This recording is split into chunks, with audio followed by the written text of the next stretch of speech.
This is Jennifer Trott's assignment 2 for Designing Engagement for Learning, EIE703, NAPLAN, a 21st Century Discourse. Here is my overview for the presentation. I'm going to begin with my highlighted school and give you the context of the demographics and characteristics. I will then present the 21st Century Challenge, the likely impacts of the challenge. I'll give a critical examination of inclusion, access and learning impacts of the challenge, subsequent issues of the challenge. I will then propose and justify strategies and finish with the reflection. Okay, so my highlighted school, you can see the teaching staff was 130, there was 1,615 students, including 29 international students. They had English as additional language classes and wellbeing support facility on site. My particular cohort had 24 students with a range of backgrounds and abilities. So basically, I took this information from their performance summary based on their annual report to school community in 2023. So in the group I worked with, so my cohort was 27 year 7s. So we had 2 Aboriginal students. These students are very quiet but work together very well. Rarely asking for help, so it was quite difficult for teachers to ascertain how they were doing due to low active class engagement.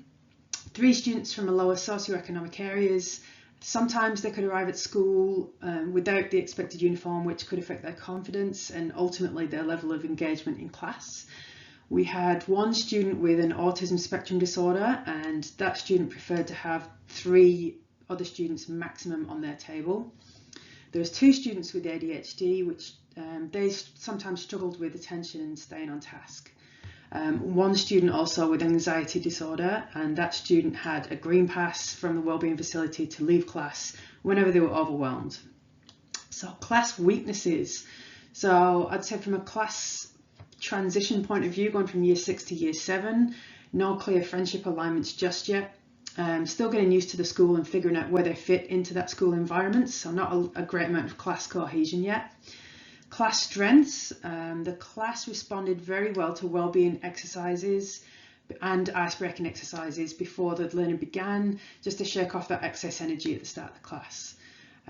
My strengths myself, so I would say, would be rapport building with the students and just treating them with respect, just treating them like people basically.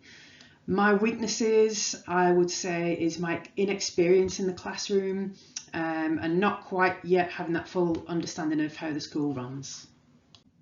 Okay, so the 21st Century Challenge I'm presenting today is NAPLAN. So NAPLAN, and to a lesser extent, my school as kind of part of the whole thing. So NAPLAN and my school, so NAPLAN, the National Assessment Plan for Literacy and Numeracy, system of centralised assessment spanning Australia for students in year groups 3, 5, 7 and 9. It was introduced in 2008 and annually conducted each May since then. So according to the NAPLAN review, it was set up to examine and have transparency of schools and school systems for teachers and parents alike. So the results generate data about the attainment of basic literacy and numeracy skills by students in Australian schools. It was basically, and this is on the NAPLAN review, it was created to monitor national, state and territory programs and policies, to record accountability and performance, to suggest ways for school improvement, track individual student learning, achievement and growth, to give information to parents on school and student performances. And given the publication of test results on the My School website and the following media classification of high and low performing schools, NAPLAN stakes are considered to be high stakes, and herein lies the 21st century problem. Okay, so NAPLAN and my school, why is it a challenge? It's a challenge, basically I'm going to start with the students, parents and teachers. It's a preoccupation by students, parents and teachers. It's just down to the ranking of students according to achievement. It often has negative consequences for lower ranking students, whether that's rewards given or taken away from parents and guardians, or the inhibitions that come with a report card. This can affect students' goal orientation and also how students engage with learning. There is a belief that tests could identify which students and teachers should be named, which schools should be spotlighted. And unfortunately, it's the lens of the media which is obviously quite negative on that approach too. It's a challenge for 21st century skills. So 21st century skills that are desired by employers ask schools to produce students who think deeply about issues, solve problems creatively, work in teams, communicate clearly in many different types of media and changing technologies, and be able to deal with a flood of information. Learning and innovation skills, information, media, life and career skills. It's also a challenge on well-being. So my school results were, wherever the school's published results can be interpreted as failing, it can produce anxiety levels among staff, students and parents, which can be quite high. And it's often tied in with the fear of public naming and shaming. Comparisons, and in particular unfair comparisons. So basically with any form of comparison, there's inevitably a deficit. So the very nature of comparisons yields a deficit, and a blame and shame mentality in this scenario. It was thought that parents could gain a deeper insight into their children's progress through tailored reports and be able to compare their child's school with similar schools against the national average with the My School website. But the representations online can be misrepresented. They can be quite difficult to understand. It seems like the focus of actual achievement seems to have given way to the signalling of achievement. Okay, so the 21st century challenges, inclusion impacts. So the impacts on my particular group of students, on my cohorts. So starting off with the 2 students with ADHD. So undertaking NAPLAN can face barriers for students with ADHD with working memory, executive function and following instruction. That's quite a scary prospect on a standardised test, especially when pressure is on and the stakes are so high. Adjustments are a legislative requirement, but these can often be generic and fail to address instructional barriers. However, comparing academic achievement on NAPLAN tests to state standards can enable schools to quantify achievement gaps and provide intervention to prevent students' risk of academic failure, particularly in those areas that we know less about.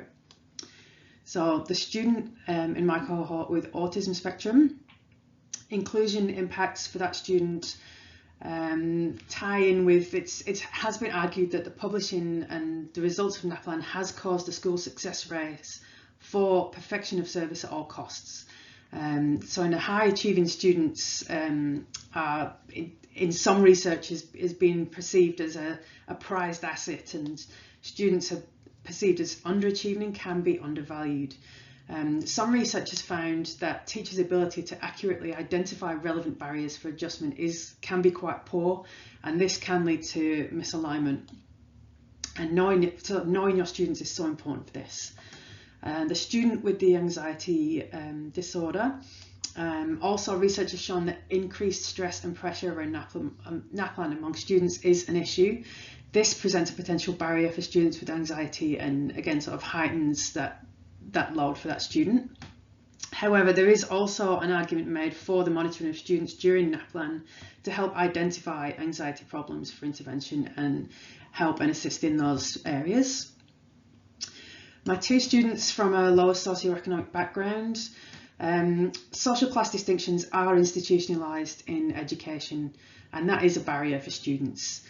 So teacher feedback on NAPLAN in research done in WA suggested that NAPLAN can create a less inclusive classroom environment for students, particularly those that come from the least advantaged backgrounds.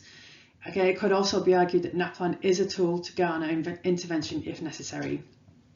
And also my 2 Aboriginal students so NAPLAN essentially is designed for Australian English speakers. NAPLAN is linguistically and culturally unsuitable for Indigenous children, especially for those living in remote communities. But also, however, national testing also describes testing as the results providing ministers with the capacity to monitor the success of policies aimed at improving the achievement of different student groups, such as Indigenous students. And you could argue that this is one of the few places where issues of inclusion are specifically aligned to the testing agenda. Okay, so the accessibility impacts for NAPLAN on students. So again, number 1 is accessibility for disabled students. There is criticism of how NAPLAN is not specific or targeted enough for students with disability. There are options for exclusion by non-participation, and that kind of undermines an emphasis of NAPLAN, which was to detect students at risk, including students with disabilities. So this option leaves question marks over how these students could access the learning requirements that they need. However, there is research to suggest that certain schools are more likely to exclude lower performing students, and that is a move that would, I guess, ultimately enhance that school's overall test results. It could be argued that the emphasis and high stakes of NAPLAN have resulted in an accessibility impact on the curriculum and ultimately learning. So a narrowing of the curriculum, which is more focused on the maximisation of NAPLAN test results and has a lack of access to expanded and more progressive pedagogies for the 21st century that represent the skills required. NAPLAN tests, however, have become more accessible. It's an impact in the other way since 2015, and they're now administered online. Schools can opt to be administered online for NAPLAN, and they're administered on the online national assessment platform. Students complete tests using a tablet or a desktop computer, and that could be argued is more in line with the digital literacy as part of the general capabilities in the Foundation to 10 curriculum, and it is in itself a 21st century skill. Okay, so 21st century NAPLAN's learning impact. I'm going to use some theory to demonstrate the impacts on learning. So NAPLAN could be considered an impact to learning in that if the learning content is focused mainly on NAPLAN, there's not much room for other essential learning in an already crowded curriculum. Working memory has a limited capacity, and cognitive load theory suggests that instructional resources and environments should be designed to reduce this load, removing disruptions to give a more desired learning from working memory to long-term memory.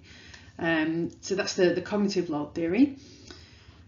Kolb also argued that learners need 4 different types of abilities to be effective learners, and that's concrete experience abilities, reflective practice, abstract conceptualization ability, and active experimentation ability, which represent cognitive growth and learning.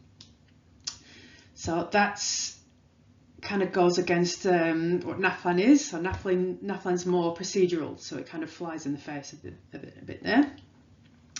There's evidence to suggest also that global factors can influence learning, and that's complemented by Maslow's hierarchy of needs. And so home environment, social settings, and student mindsets can all contribute long-term to learning. And in addition to school factors such as classroom environment and curriculum, it's also suggested that schools with clearly formulated plans achieved a higher level of success with NAPLAN and vice versa. It could also be argued that mindset and the approach to teaching can produce successful results. Okay, so some subsequent issues arising from NAPLAN. So pressure on teachers. To some extent, the impact of NAPLAN has been favourable, as it's allowed for conversations between teachers derived from factual data rather than inferences or opinions about what might be happening. However, discourse around quality teaching is populated by the media and other avenues and is constantly scrutinised online and otherwise. Unfortunately, some schools and individuals can be tied up in competition, and learning is much more nuanced than the diagnostics of one website and ultimately doesn't occur at the policy level. So ability grouping. So using quantified achievement data to group students, particularly in the fields of maths and literacy, can lead students towards or away from an academic pathway, providing lower order thinking strategies for lower ability students and extension learning and higher order thinking patterns for higher achieving students. This is a definite impact on that NAPLAN has, and my school as a barrier to learning. So also very, very current and modern issue arising from NAPLAN is the concern of AI. It's readily available to everybody, and there are concerns over cheating with AI. So with these technologies, with regard to a 21st century context, are students more likely to want to use AI to keep up in a crowded curriculum, or they want to get those answers quickly and not necessarily have those critical thinking skills ready? These technologies are also trained on online texts. They are showing the ability to engage only with set languages, regions and dialects. That means that they're not socially equal. This can equate again to that lack of critical thinking if students are to engage with it, to try and keep up with that overloaded curriculum. Okay, so my evaluation, is NAPLAN needed for 21st century learning? So you could agree, yes, resilience is a key 21st century skill. Resilience, it fits in there. The experience of successfully negotiating challenges associated with NAPLAN can enable students to grow their inner voice of resilience. After working through preparation for tests and absorbing with the results, these experiences can instill cognitive growth and can help students meet similar future challenges. Data for good.